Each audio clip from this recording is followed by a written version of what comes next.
अगर आप class 12th के इमीडिएटली बाद एक ऐसा प्रोग्राम ऑप्ट करना चाहते हैं जिसमें आप थोड़ा सा रफ लाइफ देख सकते हैं। ग्रेट एक्सपीरियंसेस को आप कैसे डिफाइन करते हो? क्योंकि हर कोई बिग फोर से आर्टिकल ट्रिपल के नहीं आता। टॉप टीयर 1 टीयर 2 सिटी से नहीं होता, कुछ टीयर 3 सिटी से होंगे या कुछ टाउन से होंगे। So what these companies do in a very intelligent manner is that they'll keep around 20 folks over there. 20 लोग वहाँ काम करेंगे और वो साथ में अपना एक कैप्टिव यूनिट इंडिया में बनाएंगे। यहाँ पे वो लोग 40 लोग की जगह 60 लोग भी हायर कर ले, 100 लोग भी हायर कर ले तो दिक्कत नहीं है। मतलब Hello friends, welcome back to the channel. This is another podcast in series of careers in accounting and finance. Today we have a special guest, CFA CA Karan Singh, who has seen it all. Right from his academics to working in the corporate to being an educationist now, and also a very successful entrepreneur and somebody I have very, very high respect for. Right, so Karan, welcome back again. last time genuinely thanks for the kind introduction. Last time मैंने आपसे आपकी journey के बारे में बात की थी, but आज थोड़ा सा वापस चलते हैं। जो स्टूडेंट्स हैं जिनको अकाउंटिंग में या फाइनेंस में करियर बनाना होता है, उसके ऊपर डिस्कस करते हैं।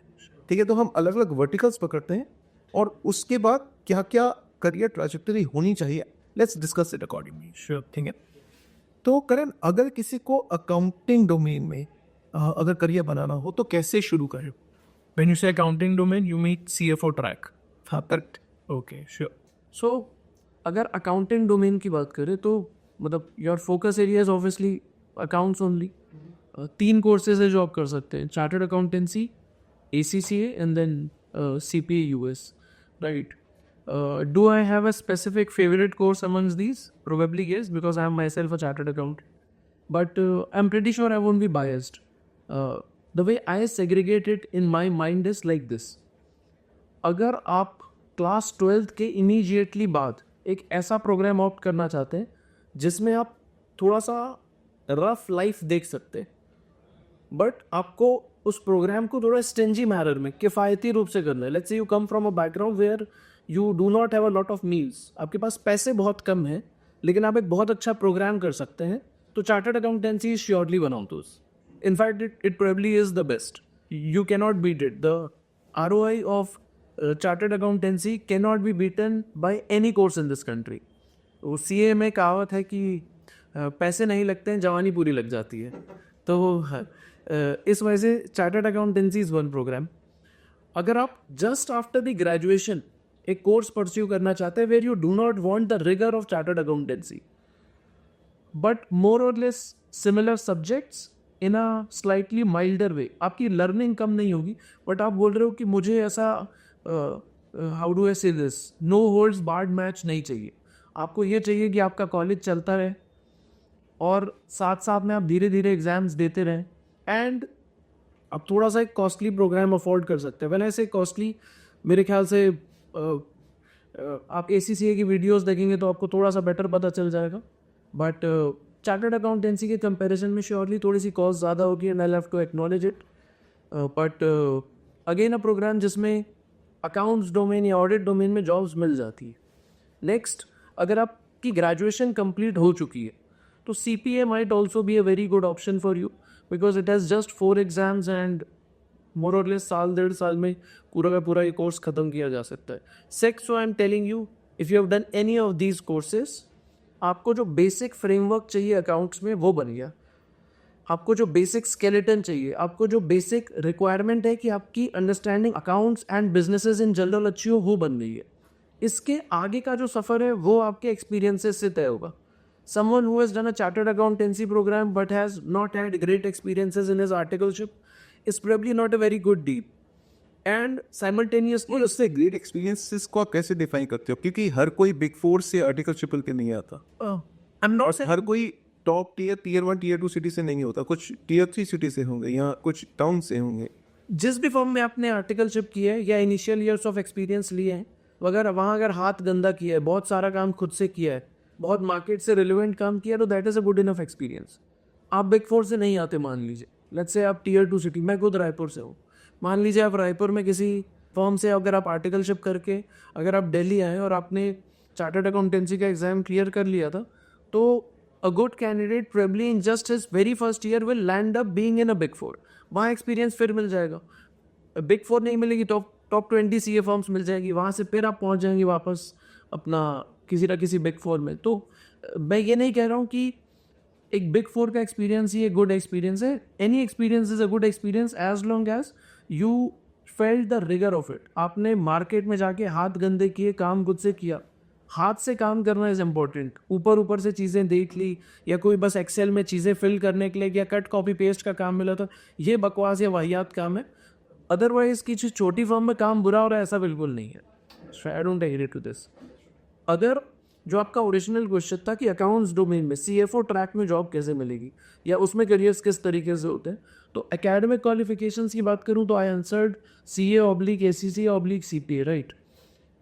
अगर इसके सिवा जो नॉलेज या स्किल सेट की बात है, अगर आपने CA किया और आर्टिकलशिप की है तो most people would have had some experiences in either SAP और Oracle, या फिर अगर इंडियन फर्म्स में काम किया हुआ है तो टैली में एक्सपीरियंस होगा.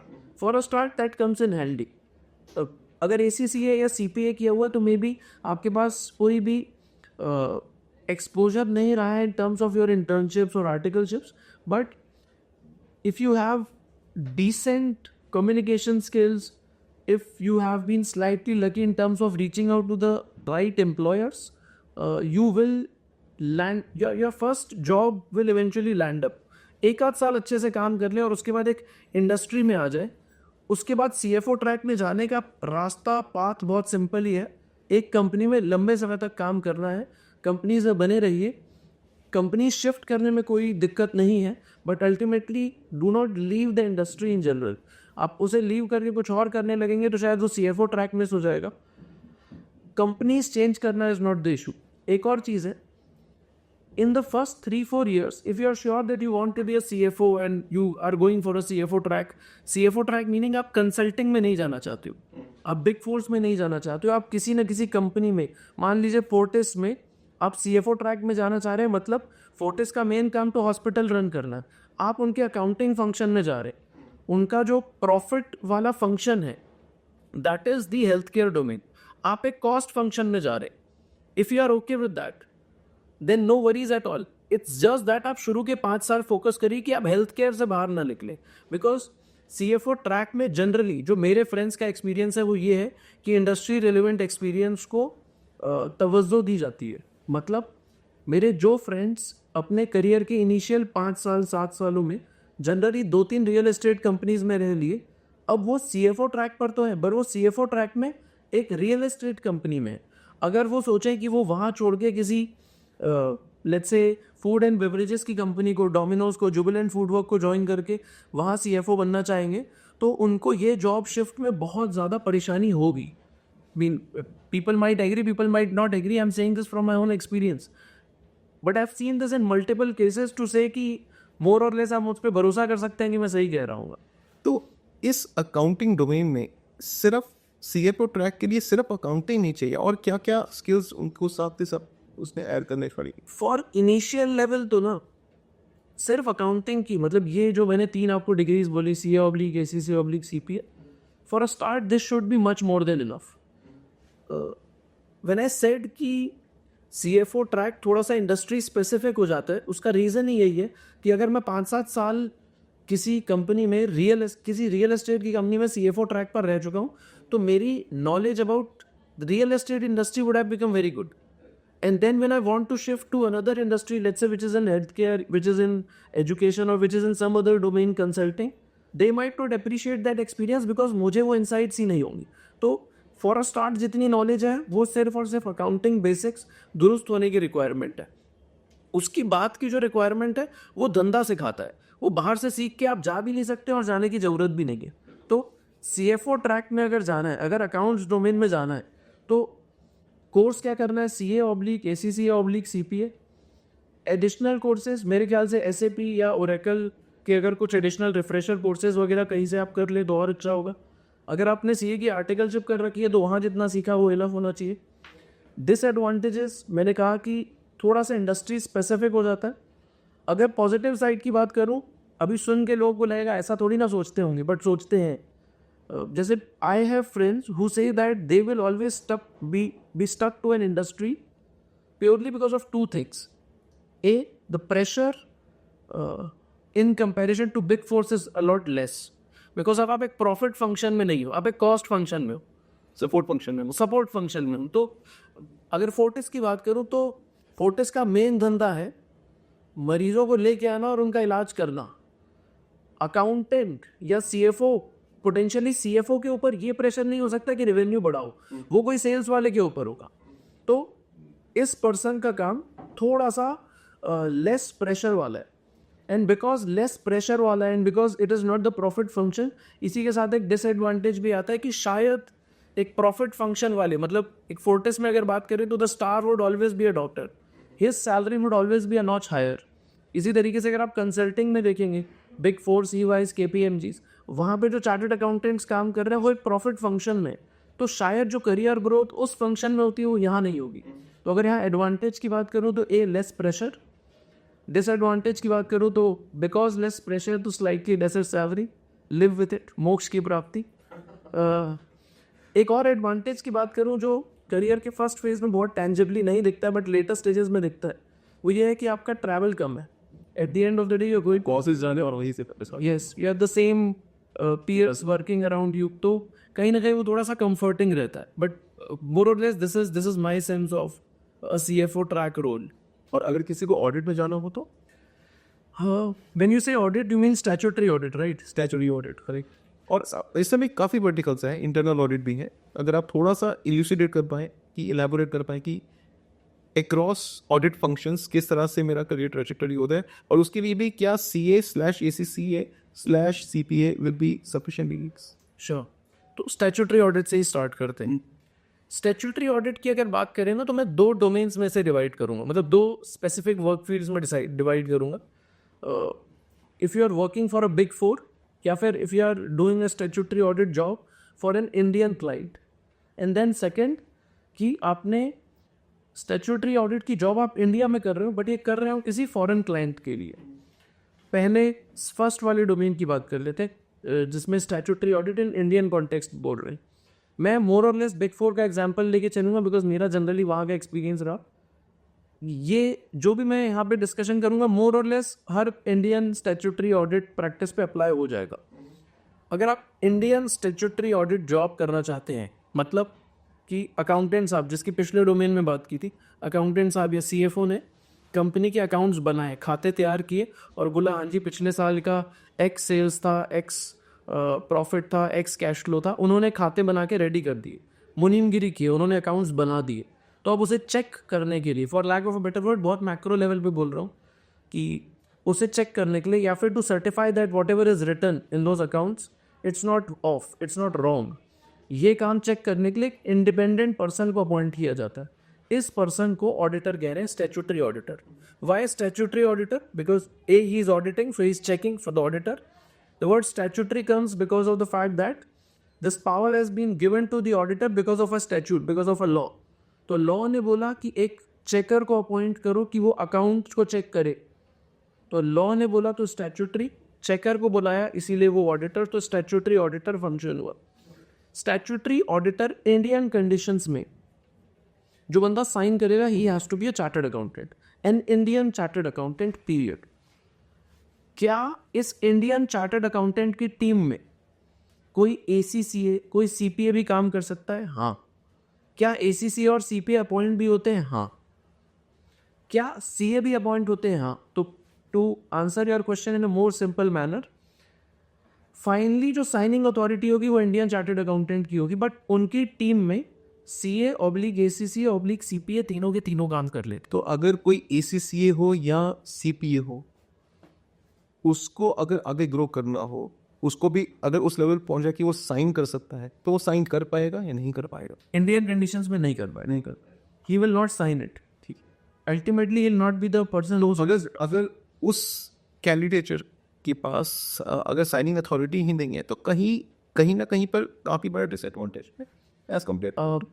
जो ACCAs और CPAs होंगे ना, वो जनरली अपने करियर को उस तरीके से प्लान कर लेते हैं कि वो US/ऑस्ट्रेलियन ये वाले रोल्स में चले जाते हैं. तो मतलब ये जो मैं इंडियन ऑडिट प्रैक्टिस की बात कर रहा था थोड़ी देर में फॉरेन ऑडिट प्रैक्टिस की बात करेंगे तो उसमें कवर कर लेंगे. अभी के लिए अगर मैं सिर्फ इंडियन ऑडिट प्रैक्टिस पे स्टिक करूं तो मैं एक बार जैसे अकाउंट्स में बोला था इसमें भी बोल देता हूं कि इसमें academically what you can do is CA/ACC/CPA but preferably CA. Extra skills required मेरे ख्याल से none except the fact that आप आर्टिकलशिप अच्छी जगह से कर लें या फिर SAP और Oracle की बहुत अच्छी नॉलेज है तो चलेगा. That is it. तीसरी चीज़, इनकी बेस्ट फर्म्स कौन सी अवेलेबल है, वही बिग फोर्स हैं. Those are the mighty four companies and there are ample jobs. ठीक है. और करें आपने सॉरी टू इंटरप्ट यू, आपने बोला था कि इस along with skills soft skills में कम्युनिकेशन होना चाहिए. अब मेरा आपसे क्वेश्चन है, you done articleship from a big four, right? Communication या कम्युनिकेशन इन इंग्लिश? ओके, मैं इसका भी आंसर कर देता हूँ. एक बार मैं ये एडवांटेजेस और डिसएडवांटेजेस वाला पोर्शन कंप्लीट कर देता हूँ. Advantages of being in an audit job. The biggest advantage is that it's a job which pays you really well, which has a lot of opportunities. Meaning, अगर मैं investment banking की role की बात करूँ या फिर अगर लेट्स से मैं फोर्टिस का 2-3 बार नाम ले चुका हूँ तो फोर्टिस की कोई एग्जाम्पल बना के बोल दे रहा हूँ. फोर्टिस अपनी पूरी की पूरी लाइफ स्पैन में कितनी दफ़ा एक फाइनेंशियल मॉडलर या किसी एक वैल्यूएशन के पर्सन को रिक्वायर करेगा? May be 5 to 10 times. 4-5 M&A की एक्टिविटीज़ हो जाएंगी, इससे ज़्यादा क्या हो. बट अगर आप एक स्टैट्यूटरी ऑडिट पर्सन की बात करें, वो कितनी बार रिक्वायर करेगा? हर साल. तो यहाँ पे जो धंधा है उसमें विजिबिलिटी बहुत है. So let's say if ultimately I become a partner at a big Four and let's say Fortis is my client, तो Fortis is not my client for an year, it's my client for multiple years. जो बच्चे देख रहे होंगे भी उनको लग सकता है इस बात से हमें क्या परवाह है, ये नहीं तो कुछ और काम करे. नहीं, परवाह होनी चाहिए. बिकॉज कैश फ्लो की विजिबिलिटी है तो धंधा तय है. कैश फ्लो की विजिबिलिटी है तो धंधा तय है. उस वजह से आपके पास नंबर ऑफ जॉब्स बहुत सारी है. It's a job. मतलब अगर मैं एक बड़े कॉर्पोरेट की बात करूं तो I have been in teams जहाँ पे 30-30, 40-40 लोगों की टीम एक बार एक ऑडिट निपटा रही होती थी और एक ऑडिट निपटाने के बाद सीधा अगले क्लाइंट पे मूव करना पड़ता. तो प्रैक्टिकली यहाँ पर डिमांड इतनी ज़्यादा हाई है कि if you are skilled enough, if you are knowledge wise sorted, meaning आपने कोर्सेज कर रखे हैं CA, ACCA, CPA, और आपने अपनी स्किल सेट मतलब इन्हीं बहुत सारी ऑडिट्स अपने हाथ से निकाल ली. अगर आपने ये 2 चीज़ें सेटिस्फाई कर दी तो काम की कमी नहीं रहेगी, और काम की कमी नहीं रहेगी तो पैसे की कमी नहीं रहेगी. So that ways it's a course, it's a domain which will never be what do you call restrained in terms of the talent that it requires. हमेशा एम्पल जॉब्स रहेंगी. लेकिन यहीं पर इनका एक नेगेटिव साइड भी है. बिकॉज काम बहुत ज़्यादा है तो प्रेशर बहुत बहुत बहुत गंदा रहेगा. आपने कुछ टाइम पहले एक बिग फोर के पर्सन का, बिग फोर की कैंडिडेट का केस सुना होगा. So such cases do exist and it's disappointing but it does exist. अरे मैं आपको कल का एग्जाम्पल देता हूँ. मैं कल उबर में आता था और मैं वैसे ड्राइवर से कन्वर्सेशन कर रहा था और उसने बोला कि पहले मैं के लिए काम करता था. अच्छा, मैंने छोड़ दिया. मैंने कहा क्यों छोड़ा? वो तो अच्छा है.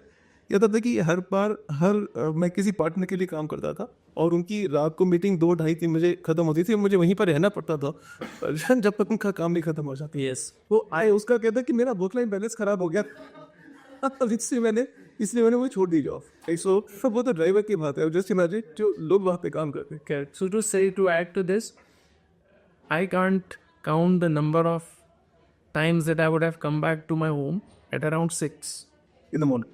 in the morning. Wow, that's the key. That's the work. In the morning. तो इतना स्ट्रेस क्यों है? या इतना स्ट्रेस नहीं एक्चुअली होता है या मतलब रिक्वायर्ड होता है या स्टैचुरी डेडलाइंस मीट करनी है उसलिए होता है या मेड अप होता है? देखिए, it's actually a mix of all these. There were times when I came back at 6 in the morning and I was not complaining. ठीक है, काम ज़्यादा ही करना पड़ गया. और you can't expect an easy life in a corporate, especially in a big four, honestly. मतलब I don't want to glamorize that culture, but said so, the kind of work that is there and the kind of people that want to come into a big four. मतलब आप job छोड़ो, आपकी company में बाहर जाने से पहले 10 लोग की एप्लीकेशन आ गई होगी for your very seat. So a lot of people have the required skills and knowledge to get into your place. Second, it's not just about India. I mean 60-70% countries में, कुछ कंट्रीज़, यूरोप की कुछ countries छोड़ दूँ जहाँ पे work life balance शायद बहुत अच्छा होता होगा, बट 60-70% कंट्रीज़ में, या फिर जब मैं बिग फोर्स में था और मेरे काउंटर पार्ट्स ग्लोबली कभी इंटरेक्ट करते थे, मैं उनसे बात करता था, मुझे लगता था ये भी थोड़ा बहुत तो रफ टाइम देख रहे हैं। शायद हम इंडिया में ज़्यादा देख रहे होंगे, but even they are seeing their share of odd night. तो प्रॉब्लम क्या है, लोग बढ़ा लो ना यार, या लोग बढ़ा में स्ट्रेट फॉरवर्ड नहीं है वो, क्योंकि ऐसा है कि ऑडिट फंक्शन, अगर जैसे मैं ऑडिट फंक्शन की बात कर रहा था, तो ऑडिट फंक्शन में ऐसा है कि साल के 3 महीने या 4 महीने सितंबर से पहले जब ऑडिट्स क्लोज होनी है, उस टाइम पे प्रेशर बहुत होगा, उस टाइम पे सब कुछ क्लोज होना है, तो उस टाइम पे ज़्यादा लोगों की ज़रूरत है, साल भर शायद उतने लोगों की ज़रूरत नहीं है, तो प्रॉफिटेबिलिटी इम्पैक्ट होती है। तो उस वजह से लोग भी एक्चुअली नहीं बढ़ाए जा सकते।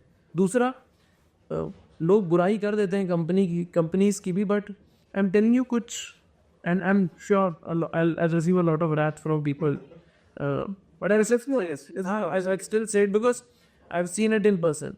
मैं भी रात में बहुत लेट आया हूँ, मैं भी बहुत, ऐसा भी हुआ है पूरी नाइट्स के बाद सुबह सुबह आ रहा हूँ, रातें गाली कर रहे हैं, ये हुआ है मेरे से भी। 10 में से 4 बार 5 बार 6 बार होगा कि कंपनी की तरफ से बहुत ज़्यादा काम अचानक आ गया, या डेडलाइंस आ गई, क्लाइंट्स आए थे तो नहीं, मना ही नहीं कर पाई, करना ही पड़ गया। बट 2-4 बार खुद की भी गलती थी।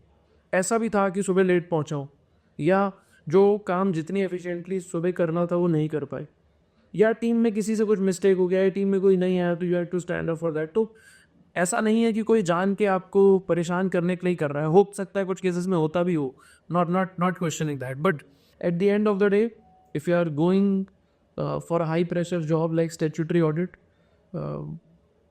feel secure about the fact that you'll have a solid career, feel a little iffy about the fact that work-life balance may be questionable. And then एक और चीज़ मैं बोल दूँ कि what a lot of people do is कि वो शुरू के 4 से 5 साल रहेंगे ऐसे इन्वायरमेंट में, ठीक है ना, वो रहेंगे ऐसे इन्वायरमेंट में फॉर द एक्सपोजर। रहना चाहिए कि हाँ, बिल्कुल रहना चाहिए।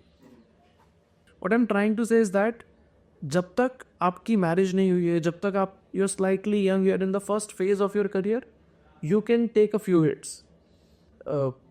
थोड़ा सा एक्स्ट्रा काम करना पड़ जाता है, कर भी लेना चाहिए, बिकॉज हाथ में जितना एक्सपोजर हो, जितना ज़्यादा काम हाथ से निकला हो, उतना ज़्यादा आपका एक्सपीरियंस वास्ट हो जाता है, इन डेप्थ हो जाता है, रिच हो जाता है।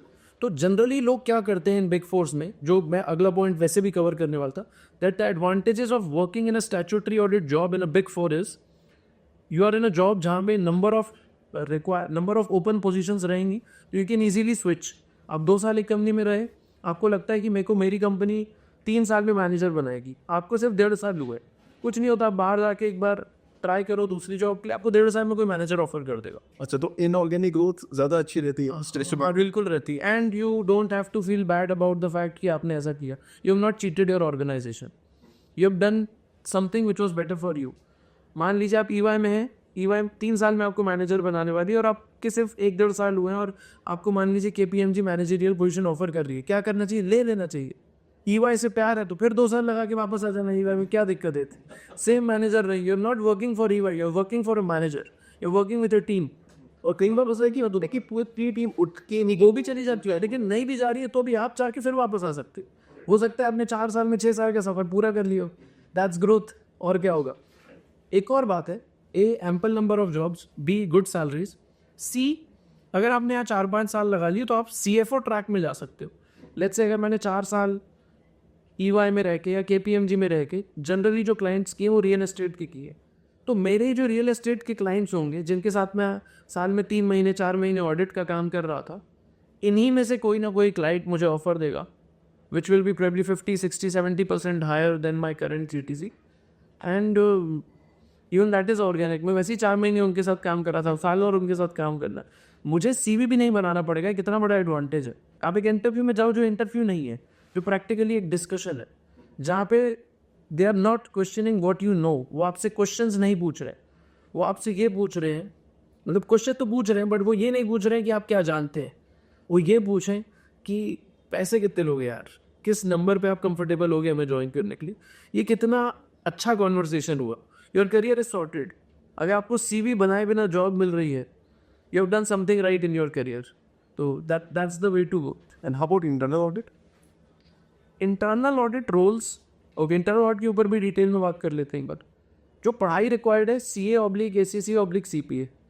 अब जो सुन रहे होंगे वो बोलेंगे दिमाग खराब है इस इंसान का, हर चीज़ के लिए CA/CPA और ACCA बता रहा है, हर परेशानी की सेम दवा बता रहा है। ऐसा नहीं है। मैंने आपको स्टैट्यूटरी ऑडिट में कहा था कि अगर आप इंडियन स्टैट्यूटरी ऑडिट करना चाहते हैं तो आप इंडियन चार्टर्ड अकाउंटेंसी ही करिए। यहाँ पे मैं कह रहा हूँ, अगर आप इंटरनल ऑडिट रोल में हैं, अगर आप इंटरनल ऑडिट रोल में जॉब करना चाहते हैं तो इनके पास साइनिंग वाला इशू नहीं है। तो यहाँ पे आप इन तीनों में से कोई भी जॉब, कोई भी पढ़ाई करके मतलब चाहे CA, चाहे ACCA, चाहे CPA करके इस रोल में जाएं, you will be considered equally good. In fact यहाँ पे in the domain of internal audit the key skill that is required is, जो आप थोड़ी देर पहले पूछ रहे थे, कम्युनिकेशन, गुड रिपोर्ट राइटिंग और इंग्लिश इन इंग्लिश। और अब सॉरी, मैं उस समय communication versus communication in English को नहीं टच कर पाया था, यहाँ पे बात करता हूँ।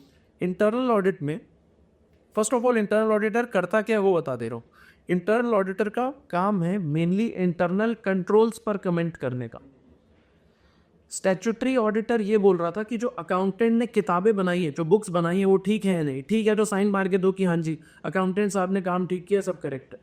इंटरनल ऑडिटर ये बोल रहा है कि क्या प्रोसेसेस ठीक हैं।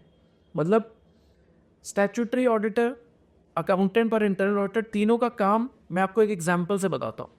मान लीजिए मैं डोमिनोज हूँ, तो मेरी रॉ मटेरियल क्या होते होंगे? फ्लोर, आटा, चीज़, सब्जियां, वेजीज, ये 2-3 रॉ मटेरियल होते होंगे। अकाउंटेंट साहब का क्या काम है? अकाउंटेंट साहब बोलेंगे 100 किलो आटा आया, इसकी पेमेंट चली गई, तो वो एक एंट्री पास करेंगे। मतलब वो अपने खाते में ये चीज़ दर्ज कर लेंगे कि हाँ जी हमें रॉ मटेरियल रिसीव हो गया और पेमेंट चली गई। स्टैट्यूटरी ऑडिटर ये चेक करेगा क्या जो पेमेंट गई है वो सही टाइम पर चली गई, या वो पेमेंट चली गई तो उसकी एंट्री ठीक हुई थी, उन्होंने ये चेक किया। इंटरनल कंट्रोल्स वाले, इंटरनल ऑडिटर वाले ये चेक करेंगे कि जब इन्होंने आटा परचेज किया तो क्या 3 जगह से कोटेशन ली थी। ऐसा तो नहीं किया था कि जो डोमिनोज के मैनेजर हैं उसने अपने भाई की आटा चक्की से आटा मंगा लिया और सस्ते, मतलब 10 रुपये वाला आटा कहीं 15 रुपये में डोमिनोज से खरीदवा दिया और बाहर अपने भाई को प्रॉफिट करा दिया। ये काम इंटरनल ऑडिटर कर रहा है। तो internal auditor is genuinely checking the controls of the system. I took an example which is a very macro level example which a layman can understand. But long story short, he is checking the controls. इसके लिए statutory profile required नहीं है। इस वजह से सिर्फ Indian CA नहीं, ACCA या CPA भी ये काम कर सकता है। और बहुत अच्छी रिपोर्ट राइटिंग स्किल्स रिक्वायर्ड रहती है, कॉम स्किल्स बहुत अच्छी रिक्वायर्ड रहती हैं to make sure that you are effectively communicating with the management, you are effectively communicating with the employees in general and everything. आपने एक पॉइंट कवर किया, English communication versus communication in English. Career के first phase में अगर आपके concept sorted है, you are 90% there. अगर आपकी कम्युनिकेशन सॉर्टेड है, नॉट कम्युनिकेशन इन इंग्लिश, तो यू आर 95-98% देयर।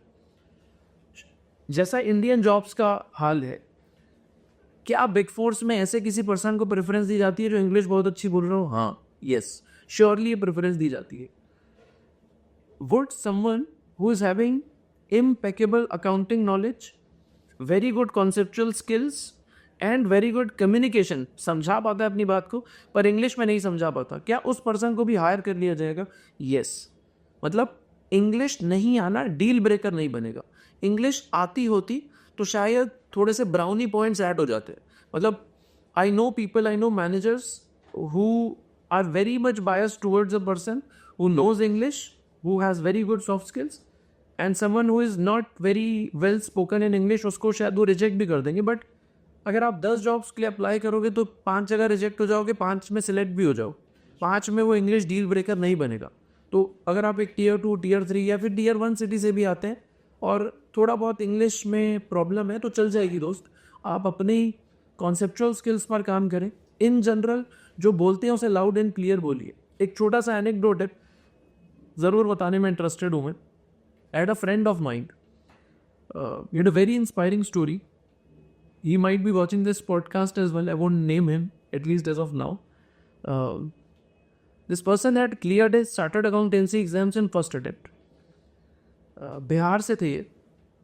Class 11 में he was a street hawker. सब्जी बेचते थे। I'm not making it up. In fact, let me name him. अब कल कोई यही ना बोल दे कि ऐसे उठा के कहानी बोल देते हैं बस ये ऐसे. I am not making it up. His name is mister Chandan Kumar. He was working. It's I mean whenever I say this I get goose bumps. मुझे लगता है कि जब मैं ऐसे किसी पर्सन को देखता हूँ तो मुझे सडनली ऐसा लगता है कि शायद जितनी मेहनत करनी चाहिए थी अपने करियर में उतनी कर नहीं पाए. ऐसे लोगों से इंस्पिरेशन लेनी चाहिए. वो achieved so much even though their background was really humble. इतनी मुश्किल में अगर इतना सक्सेस देखा है तो बहुत बड़ी बात है, मुझे ऐसा लगता है. तो this person was a street hawker class 11th में. He had to sell vegetables जो कि इन्हीं के ही खेत वेत में उगाई गई थी, so that he could sustain his studies. And इनके शहर में एक चार्टर्ड अकाउंटेंट साहब थे जो दिल्ली में अपना काम किया करते थे, अपनी प्रैक्टिस किया करते थे. And this gentleman, he visited his village once. The gentleman, the senior gentleman that I'm talking about, his name is Mr. Ranjan. He has a practice. He runs a very successful practice in Delhi. तो रंजन जी अपने गांव गए थे और सब लोग उनकी बहुत इज्जत कर रहे थे. चंदन उस समय वहाँ पे सब्जी तरकारी बेचा करते थे और मिले रंजन जी से, बोले कि आपने क्या किया, ऐसा पूछे कि हमें भी गाइड करें. उन्होंने कहा चार्टर्ड अकाउंटेंसी करो. उन्होंने सहज स्वभाव बोल दिया कि कैसे करते हैं, क्या करते हैं, या मैं क्या करूँ, पैसे भी नहीं है. तो रंजन जी ने कहा कुछ नहीं, आप दिल्ली आ जाइए, सिर्फ अपना 12वीं का एग्ज़ाम देके दिल्ली आ जाइए, मैं आपको सपोर्ट करूँगा. He was a man of his words. He supported him. Today Chandan is a chartered accountant. He became my very good friend in my CA final days.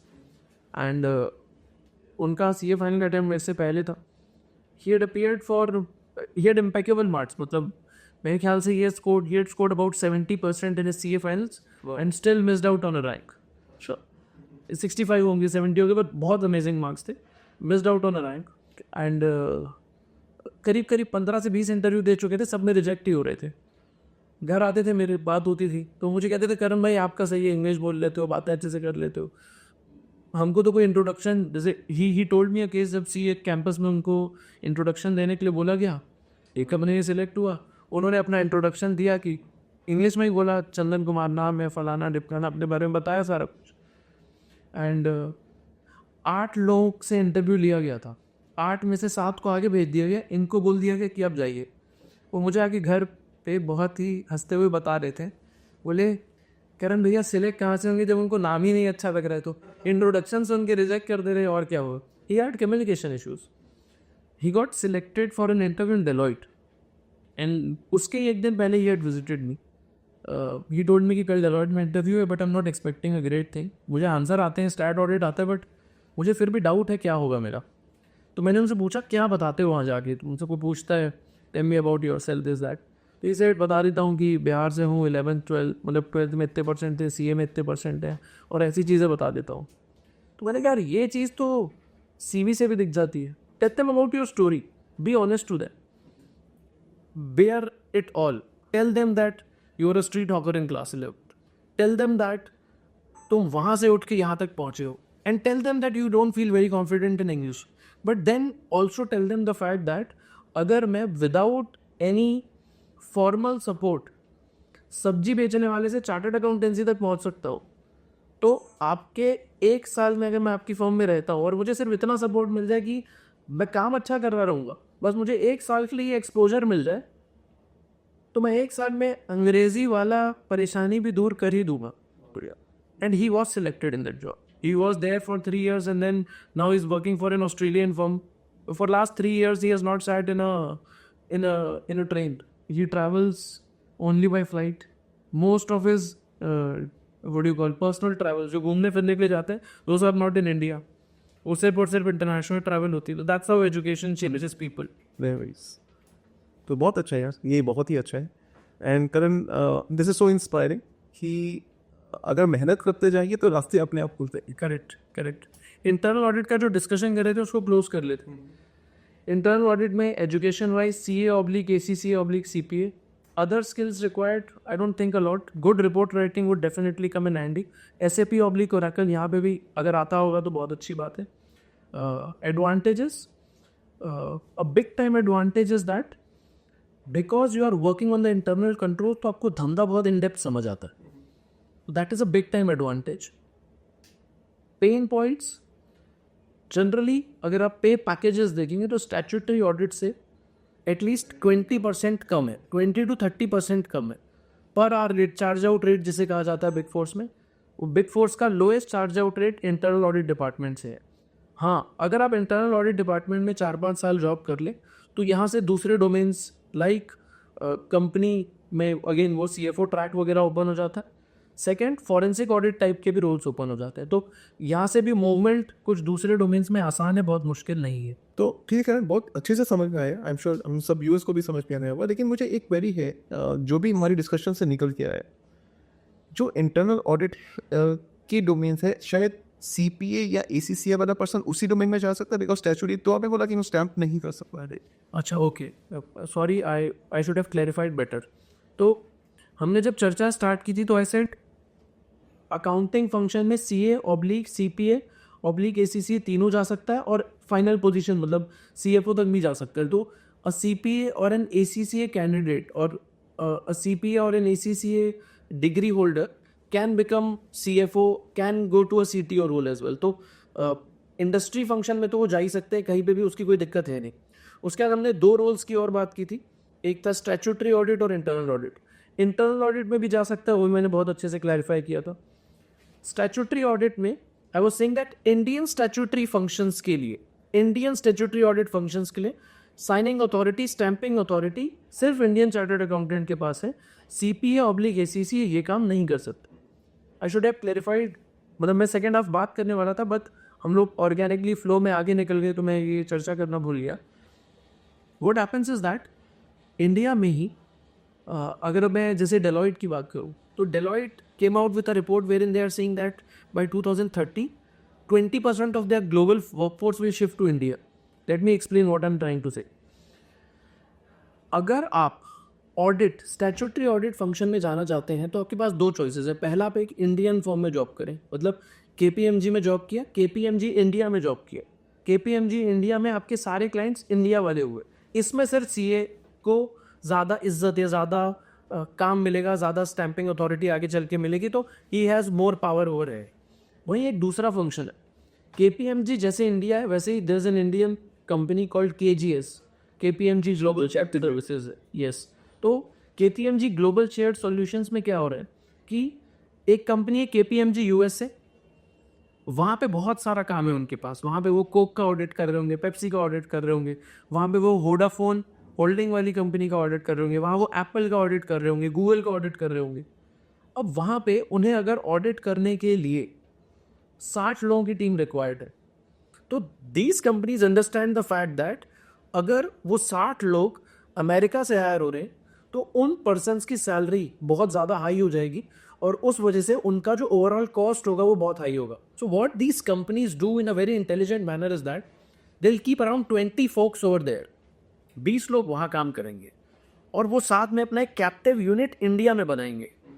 यहाँ पे वो लोग 40 लोग की जगह 60 लोग भी हायर कर ले, 100 लोग भी हायर कर ले तो दिक्कत नहीं है। मतलब अगर मैं CPA बन जाता हूँ या मैं ACCA लंदन क्वालिफाई कर लेता हूँ तो मेरे पास एक बहुत अच्छा मौका है कि मैं KPMG इंडिया में काम ना ही करूँ, मैं KPMG के US वाले डिवीजन KGS में जॉब करूँ और उसके थ्रू इंटरनेशनल अपॉर्चुनिटीज काफ़ी खुल के आएंगी। इंटरनेशनल अपॉर्चुनिटीज़ खुलेंगी, वो तो है ही है, बट अगर मैं इंडिया भी बैठा हूँ तो भी I know for a fact that कि मैं एक ऐसी टीम में काम कर रहा हूँ जिसमें सारा का सारा काम गूगल के लिए हो रहा है, जिसमें सारा का सारा काम फेसबुक के लिए हो रहा है, मेटा के लिए हो रहा है, नेटफ्लिक्स के लिए हो रहा है, कोक के लिए हो रहा है। तो मैं ग्लोबली सबसे बड़े क्लाइंट्स के साथ काम कर रहा हूँ।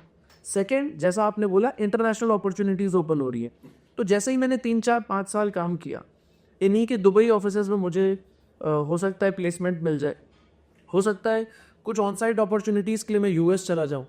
1 साल का प्रोजेक्ट था, वहाँ पे काम किया, उतने में ही मैंने थोड़ा सा ट्राई किया और किसी दूसरी जॉब में लोग वहीं पर ही वहाँ की डेमोग्राफी में शिफ्ट हो गया। तो इवन दो मुझे यहाँ से KPMG लेके गया था दुबई या KPMG लेके गया था US, मैंने खुद जॉब सर्च करके वहाँ भी मैं परमानेंट ही रह गया। तो even that is an opportunity that is there, but I am saying even if I ignore that, is that job good enough? I say yes. क्यों? बिकॉज जो पेन पॉइंट्स मैंने आपको इंडियन स्टैट्यूटरी जॉब्स की बताई थी वो यहाँ पे नहीं है। यहाँ पे जैसे मैंने आपको कहा था कि ये 16 घंटे 14 घंटे की भी शिफ्ट हो सकता है आप सुबह 6 बजे गए हो तो बड़ी बात नहीं है। इतना ज़्यादा प्रॉब्लमेटिक ये वाले डोमेन्स नहीं है। यहाँ पे कहीं ना कहीं work life balance is much better if you compare it to the Indian counterpart. Next एक और पॉइंट है, if you are working in these companies, ये आपको वर्क फ्रॉम होम की फैसिलिटीज़ भी जनरली दे दिया करती हैं, तो 5 में से 2 से 3 दिन आप घर पे रह के काम कर लेते हैं. Even that has a big time advantage of you being slightly more relaxed than a full-time Indian accounting, Indian auditing job. So it has its own advantages. Advantage ये है कि आपकी लाइफ थोड़ी बेटर हो जाती है. डिसएडवांटेज शायद ये है कि आप यहाँ पे अल्टीमेटली पार्टनर या उस रोल में जाने के लिए आपको ग्लोबली जाना पड़ेगा, और शायद लॉन्ग टर्म में ग्रोथ यहाँ पे थोड़ी बेटर ही मिल जाए. But if I had to do a job today and if I had to do an audit function job today, I'll not go to an Indian audit function job. I'll go to that US function job जहाँ मैं अपने US के counter parts के साथ Zoom पे, Teams पे interact कर रहा हूँ, घर पे बैठ के काम कर रहा हूँ. अगर मैं स्टार्टिंग सैलरी बोल रहा हूँ तो पीपल विल बी सरप्राइज्ड कि इंडियन मतलब इंडियन KPMG इंडिया से ज़्यादा सैलरी KPMG US में हो. एंड वर्क लाइफ बैलेंस भी बेटर है. वर्क लाइफ बैलेंस है, और जो जिस तरह की ऑडियंस के साथ इंटरेक्ट कर रहे हो, यस, थोड़ी बेटर है. ये jump of the profile in away. Yes, correct. So it's not a second run job if I compare it to this job. तो CPA oblique ACCA की अगर मैं स्पेसिफिकली बात करूँ तो ऑडिट फंक्शन में इंडियन ऑडिट को छोड़ के, इंडियन स्टैट्यूटरी ऑडिट जहाँ पे साइनिंग अथॉरिटी रिक्वायर्ड है, उसको छोड़ के आप सब कुछ कर सकते हैं. कोई ऐसी परेशानी मुझे नहीं दिखती है. ठीक है गन, बहुत बढ़िया, बहुत इलेबोरेटिवली आपने मुझे बताया. हम नेक्स्ट पॉडकास्ट में कर्म के साथ फोरेंसिक्स की बात करेंगे और डिस्प्यूट्स की बात करेंगे. और अगर कुछ और भी है जो आप समझना चाहते हैं या पूछना चाहते हैं और इलेबोरेटिवली समझना चाहते हैं तो कमेंट सेक्शन में डालिए. हम उस चीज़ को भी कवर करेंगे अपने नेक्स्ट पॉडकास्ट में. तो उसके बाद हम बियॉन्ड फोरेंसिक्स, उसके बाद हम फाइनेंस करियर्स की बात करेंगे. So let's continue this series. Karan, thank you so much for being as expressive and as exhaustive as it can be. 100% detail oriented ही बात करता हूँ हमेशा. नेक्स्ट पॉडकास्ट का वेट करिएगा. Forensics dispute, that is one piece. Core finance, that is another piece.